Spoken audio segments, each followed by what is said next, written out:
اب اس کے بعد دیکھو دعائے قنوت تک تو نماز میں یہ دعائیں یاد ہونا ضروری ہے، کیونکہ ہر نماز کے اندر ثنا، تشہد، دونوں درود اور دعائے معصورہ یہ ہم پڑھتے ہیں، دعائے قنوت ہم وتر میں پڑھتے ہیں۔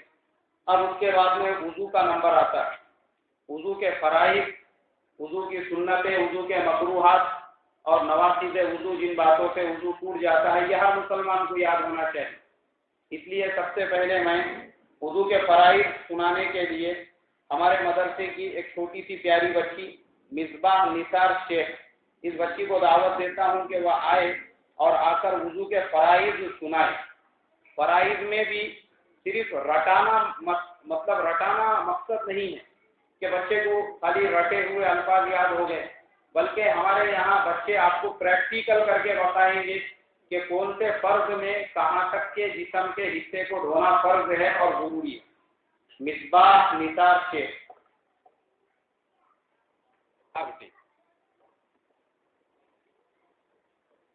السلام علیکم ورحمۃ اللہ وبرکاتہ۔ اعوذ باللہ من الشیطان الرجیم، بسم اللہ الرحمن الرحیم۔ وضو میں 4 فرض ہے۔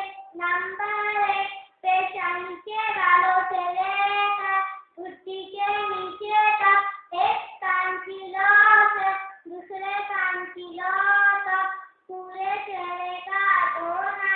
نمبر 2، دونوں ہاتھ کونیوں سمیت دھونا۔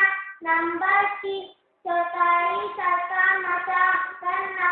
نمبر 4، دونوں پیر ٹخنوں سمیت دھونا۔